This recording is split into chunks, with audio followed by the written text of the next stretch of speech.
Yesus mengklaim dia dari surga. 1 Korintus 15:48. Makhluk-makhluk surgawi sama seperti Yesus yang berasal dari surga. Gugur. Jamak. Makhluk dikatakan di sana dalam bahasa Yunaninya koikos. Choikos. Makhluk-makhluk. Berasal dari surga sama seperti Yesus yang berasal dari, gugur dia di situ. Kemudian catatan saya ada beberapa hal. Firman jadi buku. Siapa bilang firman jadi buku? Tak ada. Tak ada konsep di Islam firman jadi buku, tak ada. Yang ada, kalam dibukukan. Kalam disatukan dalam sebuah buku. Dan kalam itu bukan buku. Buku itu ciptaan, kertas dan tinta. Nih. Ini ciptaan. Firman menjadi daging. Siapa bilang firman jadi daging? Maksudnya firman Allah kepada Maria agar Maria melahirkan seorang anak. Firman itu mewujud sesuai dengan kehendak Elohim, dia jadi daging. Jadi firman daging. Apa buktinya? Yesus masih menerima firman. Segala firman yang engkau berikan kepadaku telah aku sampaikan kepada mereka. Yohanes 17:8, Yohanes 12:49, lebih sadis lagi. Aku tidak berkata-kata dari diriku sendiri. Loh, katanya kamu firman. Yang dikatakan firman, kun, jadi, maka jadi. Mazmur 33 nomor 9, memberi perintah, maka semuanya ada. Yesus, aku tidak dapat berbuat apa-apa dari diriku sendiri. Gugur lagi. Gugur. Jadi konsep firman yang Anda imani selama ini keliru besar. Firman jadi daging, salah. Tidak ada firman jadi daging, tidak ada perkataan. Nah kemudian, ketika saudara berbicara mengenai logos, seakan-akan mengajarin Bang Zuma, Anda juga harus membedakan antara etos, patos, dan logos. Logos itu dalam bahasa Ibrani dafar. Dafar itu adalah kegiatan Tuhan di dalam menciptakan, mengadakan sesuatu yang tidak ada menjadi ada. Maka dia dafar, berlogos, berkata. Berkata dengan kata memang beda. Berkata, pekerjaan kata itu adalah apa yang keluar dari yang dikeluarkan dari pekerjaan berkata tadi. Contoh nih, saya berkata, jadilah sumur. Sumur itu bukan saya, tapi sumur itu pada mulanya adalah perkataan dari saya. Bukan berarti sumur itu adalah saya. Jadilah Yesus, jadilah firman. Itu enggak ada seperti itu. Makanya kalau saudara saya ini mengambil Yohanes 1 nomor 3, tidak ada sesuatu yang ada selain daripada dia. Selain daripada yang sumber, termasuk Yesus. Contoh, Yohanes 1 nomor 3, ketika Anda mengurai, teruskan ke bawah, di data nomor 14 ya. Firman itu telah menjadi daging. Maksudnya, ide Tuhan itu benar-benar tercipta menjadi makhluk Yesus. Jangan Anda kaitkan lagi ke Elohim. Elohim itu jamak, sehingga oh dia adalah Tuhan itu sendiri turun. Enggak sampai segitu. Ajaran Ibrahim tidak seperti itu. Agama Nabi Ishak dan juga Nabi Ismail tidak seperti itu. Makanya kesalahan fatalnya itu di situ. Konsep firman yang Anda anut itu kelirunya di sana. Firman itu adalah kata. Berfirman itu adalah berkata. Ketika Tuhan hendak mencipta, mengadakan sesuatu di luar dari dirinya, maka Tuhan cuma berkata, cuma berfirman. Makanya Yesus mengatakan Yohanes 8:42, endingnya di situ. Tapi yang harus kita pakai akal, bukan iman. Yesus mengatakan apa? Aku datang di atas muka bumi ini menjadi daging, bukan atas kehendakku. Halo? Berarti dia bukan sang firman. Berarti dia bukan dafar, tetapi dia adalah buah yang dihasilkan kemudian dari pikiran, ide, gagasan Tuhan. Tuhan menginginkan menciptakan sebuah mujizat di tengah-tengah Bani Israel. Nabi Musa diutus. Kisah Para Rasul 13 nomor 23, Tuhan menginginkan kemudian juru selamat di tengah-tengah Bani Israel. Yesus diutus. Jadi Yesus ini pada mulanya adalah firman, betul. Yesus pada mulanya adalah firman. Yesus pada mulanya adalah ide. Ide itu bersama-sama dengan Tuhan. Dan ide itu keluar dengan cara Tuhan berfirman. Apa buktinya? Gabriel pada bulan ke-6 datang menyampaikan firman itu kepada Maria. Tuhan yang Maha Tinggi menginginkan engkau hamil. Hamil dia. Jadi Yesus pada mulanya adalah firman. Firman itu bersama-sama dengan Tuhan. Dan firman itu telah menjadi daging. SARS. Sudah menjadi makhluk hidup bernama Yesus. Makanya Yesus bukan Tuhan, bukan Elohim. tetapi manusia 100%. Demikian, silakan. Oke. Saya ini coba akhir dulu, Bang Juma. Sorry. Iya. Oke. Sudah? Ya, sudah. Sebentar ya. Ya.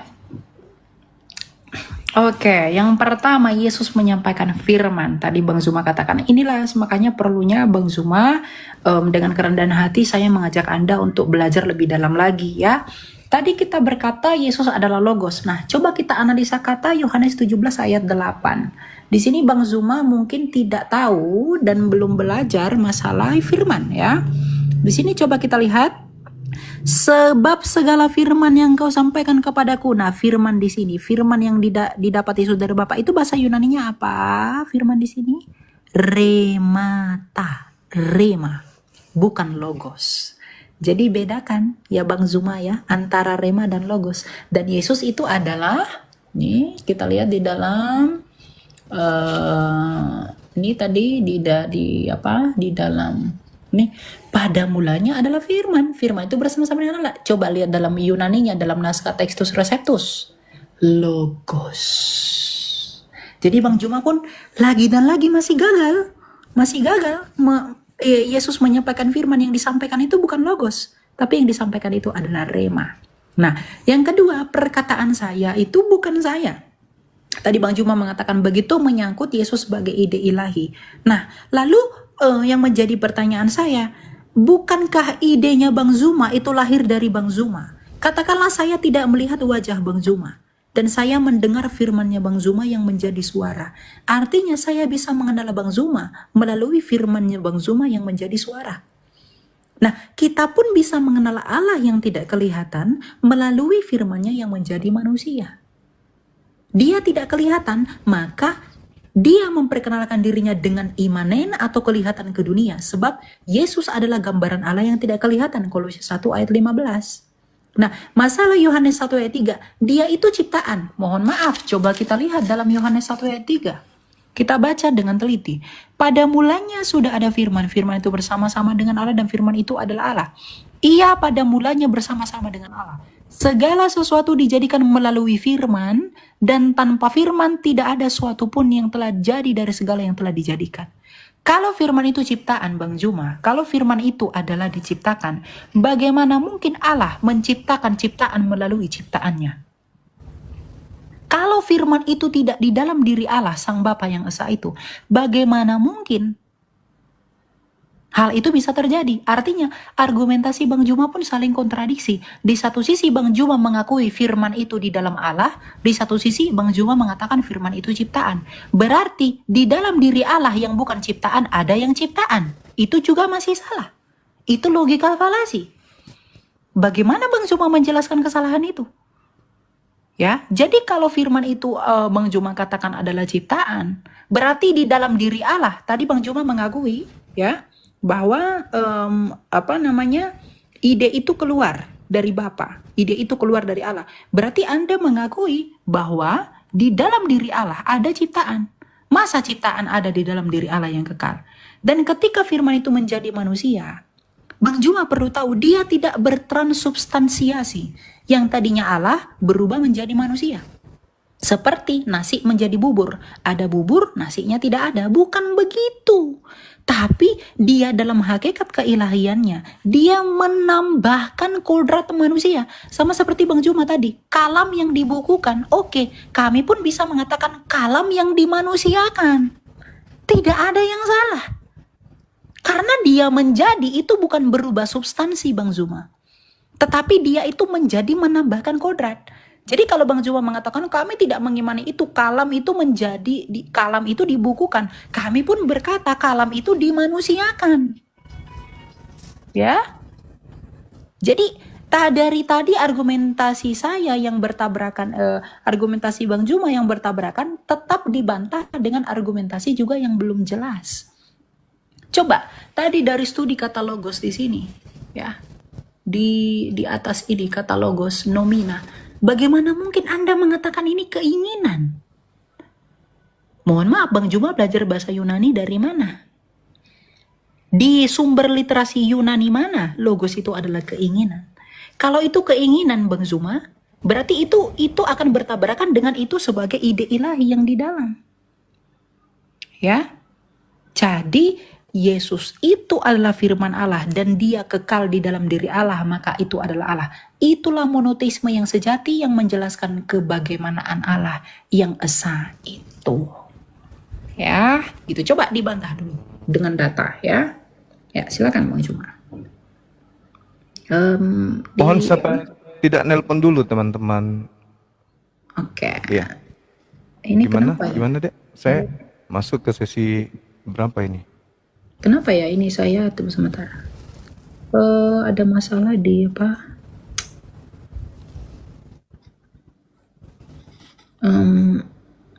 Saya tidak bisa tekan layar ini. Kenapa ya? Sebentar ya. Ada masalah.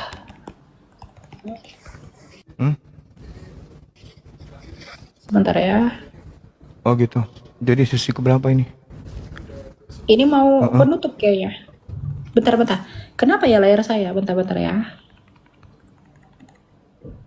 Jadi masih Ini bisa. kalau saya keluar itu bakal end nggak dianya? Enggak ya? Coba bicara dulu sama admin saya.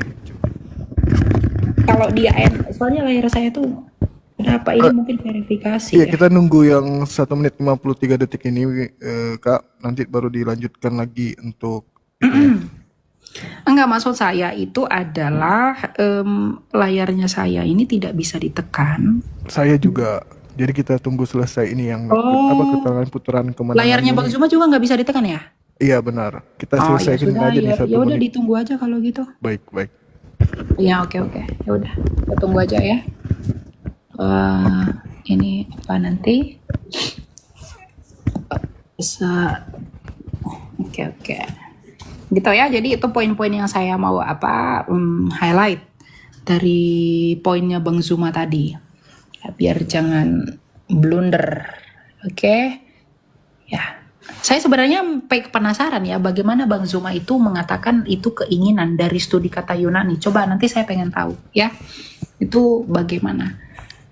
Iya, jadi kalau berbicara mengenai logos, rema, logos itu merujuk pada sifat yang melekat, kemampuan daya cipta Tapi yang ini ada pada diri. nomina, Bang. Dia bukan akusatif atau datif atau genitif. Terus kalau rema, Kalau rema itu juga coba kita lihat ya. Saya buka di sini ya. itu dia. Jadi pembedanya itu cuma di situ antara rema, logos itu di situ. Coba nih, coba lihat Bang.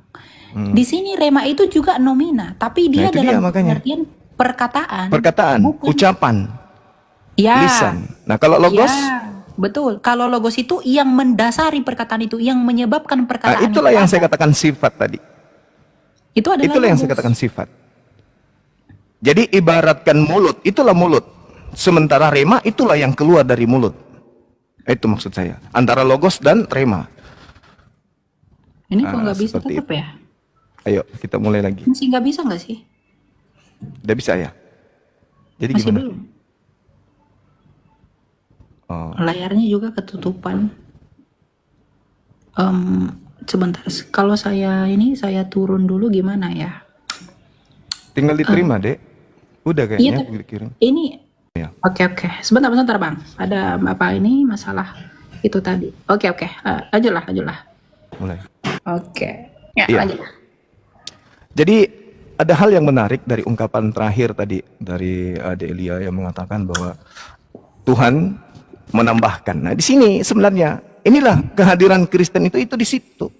Jadi ajaran Abrahamik ini, ajaran tauhid ini itu kemudian ditambahkan dengan konsep Tuhan menambahkan kodrat manusia.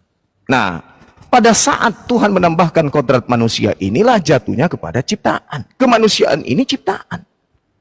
Makanya dikatakan firman, logos, sifat yang ada pada diri Tuhan, ide, gagasan, keinginan Tuhan yang ada pada diri Tuhan, daya cipta, daya penciptaan yang ada pada diri Tuhan itu, Tuhan aktualisasikan dalam bentuk perkataan.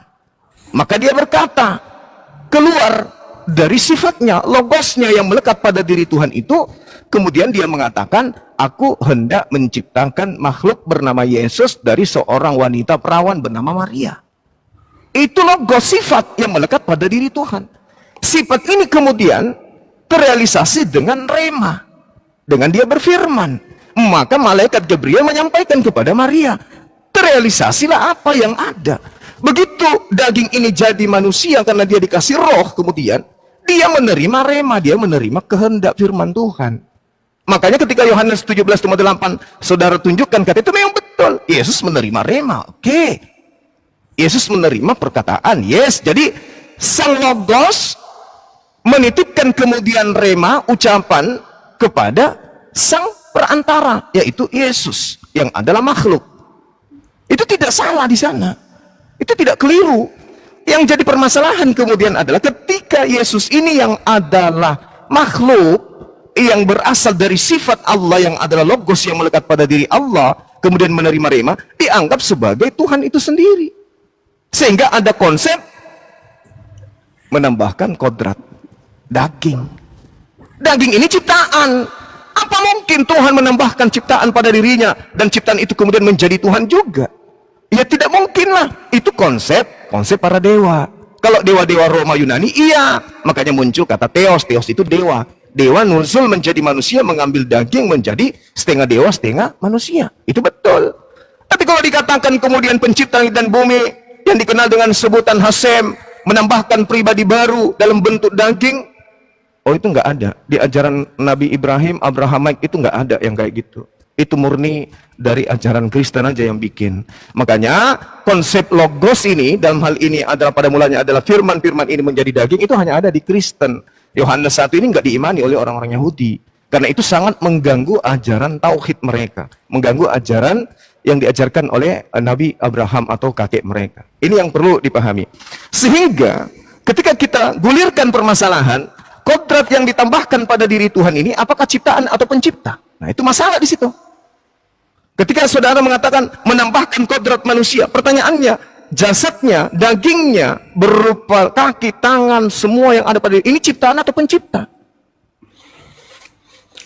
Siapa yang kemudian mengadakan sesuatu yang tidak ada menjadi ada? Maria tadinya tidak punya anak, tiba-tiba muncul bayi.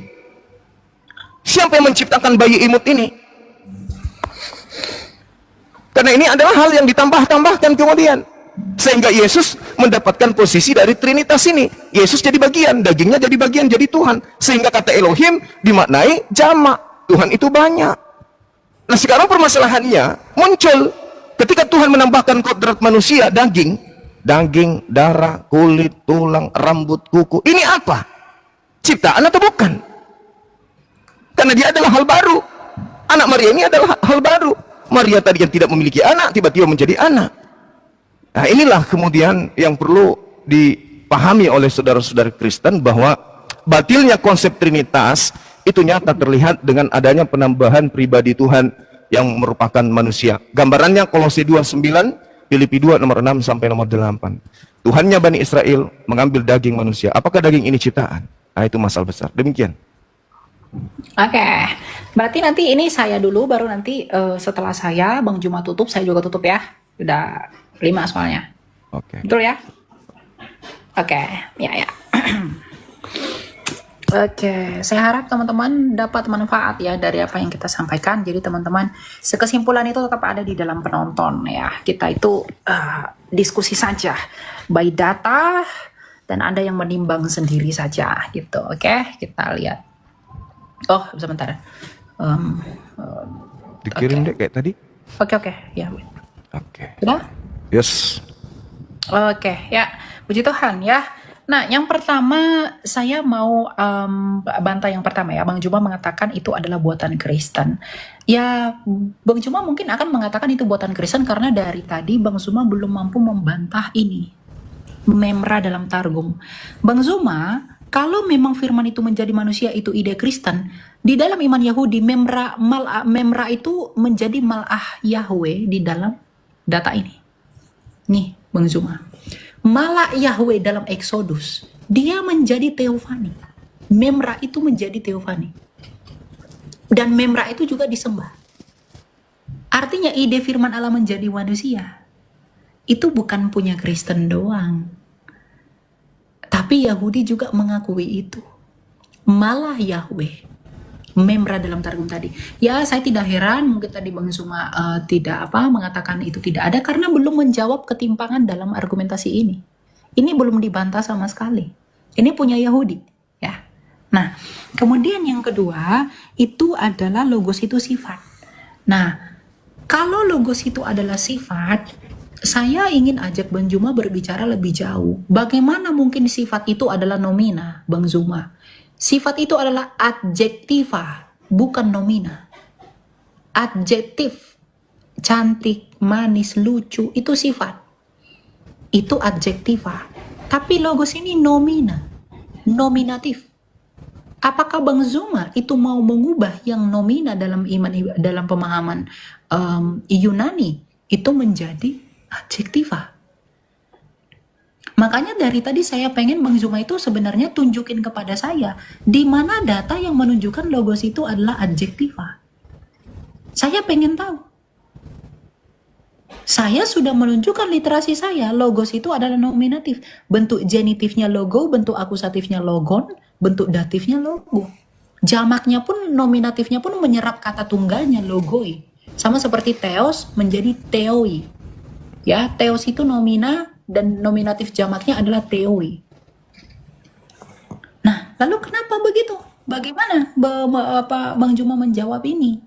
Bagaimana Bang Zuma mungkin dengan mudah membolak-balikkan istilah, tapi tidak ada literasi yang disampaikan? Ya. Nah, yang ketiga, Yesus itu adalah makhluk. Oke, Yesus itu adalah makhluk. Karena dia menjadi manusia. Dia bukan transubstansiasi Bang Zuma. Tadi saya sudah jawab bahwa ketika Bang Zuma percaya kalam itu dibukukan, maka kami pun percaya kalam itu dimanusiakan. Kalau itu berkaitan dengan ide ilahi, firman itu adalah ide ilahi, yang mau saya pertanyakan adalah, apakah ide itu yang di dalam diri Allah itu bukanlah Allah sendiri? Karena ini, logos itu adalah akal budi. Akal budinya Bang Zuma, bukankah Bang Zuma? Lalu akal budinya Allah, bukankah Allah? Pasti Allah. Jadi logika dan nalar yang relevan itu dielaborasi oleh Rasul Yohanes, Santo Yohanes. Pada mulanya sudah ada firman-firman itu bersama-sama dengan Allah. Firman itu adalah Allah. Karena di dalam Allah, bukan di luar Allah. Ya, jadi ini tadi tugasnya itu sebenarnya yang tidak dijawab itu sebenarnya adalah masalah Memra ini. Bang Zuma itu mengatakan itu buatan Kristen, firman menjadi manusia. Lalu bagaimana? Memra ini lebih parah loh. Memra itu menjadi Malah Adonai loh. Malah. Ini dalam Jewish Trinity Yuval Nathan. Ini boleh nanti dicari. Menjadi Theophany. Nih. Apa bedanya? Bah, di sini coba lihat. According to the Malik Yahweh directions, nothing won't do patriarchs knew as Yahweh have to identify the Father in Genesis. Only the post-Sinaitic Yahweh's narrator dan Musa knew that the Son and the Spirit were Yahweh. Jadi Musa pun di dalam bukunya Yoel Nathan ini, Bang Zuma, ya, dalam iman Yahudi, Musa pun mengetahui bahwa putra dan roh itu adalah Yahweh. Bagaimana ini? Ini tidak dibantah dari tadi. Saya nunggu bantahan ini. Dan ini, bagaimana Anda membalikkan domina itu menjadi adjektiva? Begitu ya. Jadi persoalannya kiranya tidak selesai karena itu tidak terjawab. Ya, literasinya. Ya, silakan, Bung Zuma. Oke, baik. Jadi ini closing ya. Ya, betul. Saya yang akhirnya atau gimana? Terserah. Sudah. Oh, udah Bang Zuma. Lanjut aja. Saya bentar. Saya match ya. Ya, silakan. Oke, baik. Ya, jadi sederhana sebenarnya. Itu masalah sepele, tapi dibuat seperti sedramatis, ya, sangat dramatis sehingga seakan-akan itu luar biasa. Sebenarnya kalau kita mau melihat bagaimana pendalaman materi tentang Malah, Elohim, Coba kita lihat dalam Kejadian 31 nomor 11. Memang yang datang ke sana itu malaikat dan diakui sebagai Elohim itu sendiri. Bahkan Yesus pun menganggap dirinya Eloah. Yohanes 10 nomor 34 kan dibantah semua data-data Anda itu dibantah oleh Yesus. Anda Yesus hidup hari ini, Anda datang dengan membawa itu, Yesus bantah data itu. Yesusnya yang pasang badan. Yesus mengatakan apa? Bukankah di dalam kitab Tauratmu dikatakan siapapun yang diserahi tugas untuk menyampaikan firman, maka dia adalah Allah, maka dia adalah Elohim. Dan itu tidak bisa dibatalkan, kata Yesus. Nabi Musa juga mengaku Elohim, innani anallah la ilaha illa ana. Apakah Nabi Musa itu adalah Allah? Bukan. Saya juga ketika di atas mimbar masjid, saya juga mengatakan innani anallah la ilaha illa ana. Apakah berarti saya adalah Allah? Ini adalah unsur yang harus dipahami, bahwa ketika Tuhan menyampaikan firman, maka para utusan menyampaikan firman itu tanpa menambah, tanpa mengurangi. Itu poinnya. Jadi kalau hanya berbicara malah Elohim, apa hubungannya? Banyak data di dalam kitab saudara. Keluaran Kejadian 22 nomor 11, kemudian Kisah nomor 7, nomor 35, 38, nomor 53. Lalu kemudian Kisah para Rasul 10 nomor 4. Semua kemudian mengatakan malah Elohim, mengaku sebagai Elohim. Nah, kemudian konsepnya yang datang kepada Nabi Musa, kita lihat di dalam misalnya Kisah para Rasul 7, untuk membantah iman orang Kristen bahwa Nabi Musa bertemu dengan Tuhan. Ternyata dikatakan di Kisah para Rasul yang berfirman kepada Nabi Musa itu adalah malaikat. Musa ini yang telah mereka tolak dengan mengatakan, siapa yang mengangkat engkau menjadi pemimpin dan hakim? Musa ini telah diutus oleh Allah untuk berbicara kepada malaikat. Malaikat yang menyampaikan firman kepada dirinya, bukan kemudian Tuhan yang langsung. Di data nomor 38, Musa ini yang menjadi perantara di sidang jemaat yang ada di padang gurun di antara malaikat. Malaikat ketika datang kepada Nabi Musa, malaikat itu tidak mengatakan, hai Musa, aku malaikat. Tidak. Dia mengatakan, akulah Elohim. Bukan berarti malaikat itu Tuhan. Tidak. Inilah yang perlu pendalaman materinya agak-agak diangkat sedikit, supaya jangan terus-terusan sama pengajaran paganisme Roma Yunani. Kemudian Al-Quranul Karim menjelaskan di dalam surah Al-Ankabut ayat 44, khalaqallahu as-samawati wal ardi bil haqq, inna fi zalika laayatin lil mu'minin. Allah menciptakan langit dan bumi dengan hak, dengan kebenaran. Lalu kemudian sungguh pada yang demikian itu pasti terdapat tanda-tanda kebesaran Allah bagi orang-orang yang beriman. Itu sama ketika Tuhan menyatakan dirinya sebagai As-Saddai kepada Bani Israel. Tidak ada bedanya kemudian. Kalau Anda melihat di dalam kitab Kejadian 35 nomor 11, itu sangat jelas itu dikatakan di sana. Wa yomer Elohim eni El Saddai, dan seterusnya. Itu sama. Lagi firman Allah kepadanya, akulah Allah yang maha kuasa, akulah Tuhan pencipta langit dan bumi, beranak cuculah yang baik. Itu sama. Akulah yang menciptakan semuanya. Sama ketika Tuhan mengatakan Bereshit bara Elohim. Elohim bukan berarti jamak di sana, tetapi Elohim sedang menyatakan dirinya sebagai pencipta langit dan bumi. Sama seperti ketika di Al-Quran, kami yang mewahyukan, kami juga yang menjaga. Bukan berarti kami itu jamak. Jadi kita orang Indonesia tidak boleh memahami kandungan kata bahasa Ibrani yang digunakan oleh Tuhan berfirman kepada para nabi, dan juga bahasa Arab yang digunakan oleh Allah, Tuhan pencipta langit dan bumi, berfirman kepada Nabi Muhammad. Salah kita. Kita harus kembalikan kepada sumber bahasanya. Sekarang ketika Tuhan mengatakan Elohim kepada Abraham, kepada Nabi Musa, apakah orang Yahudi menyembah Tuhan-Tuhanan? Apakah orang Yahudi punya banyak Tuhan? Tidak. Ketika Tuhan berfirman kepada orang Arab, Nabi Muhammad dengan mengatakan kata nahnu, apakah orang Arab punya banyak Tuhan? Tidak. Nah, inilah yang kemudian ingin saya katakan, bahwa pada kesimpulan ini, agama tauhid itu hanya punya satu Tuhan, tidak ada ditambahi kodrat manusia, ditambahi kodrat burung merpati. Itu jelas. Nah, teman-teman, kalau kita simak Yohanes 17 ayat 8, maka Yesus berbicara kepada Bapanya dalam doanya sebelum menderita di Taman Getsemani. Kata-kata ini menggambarkan hubungan yang dalam antara Yesus dan Bapanya, serta bagaimana Yesus menghargai segala sesuatu yang diterimanya dari Bapa untuk diberikan kepada murid-muridnya. Makna dari ayat ini mengajarkan kita beberapa hal yang berharga. Contohnya, Yesus menunjukkan betapa dekatnya hubungannya dengan Bapa. Segala yang diterimanya dari Bapa adalah darinya sendiri. Ini mengingatkan kita akan pentingnya hubungan kita dengan Allah Bapa melalui Yesus Kristus.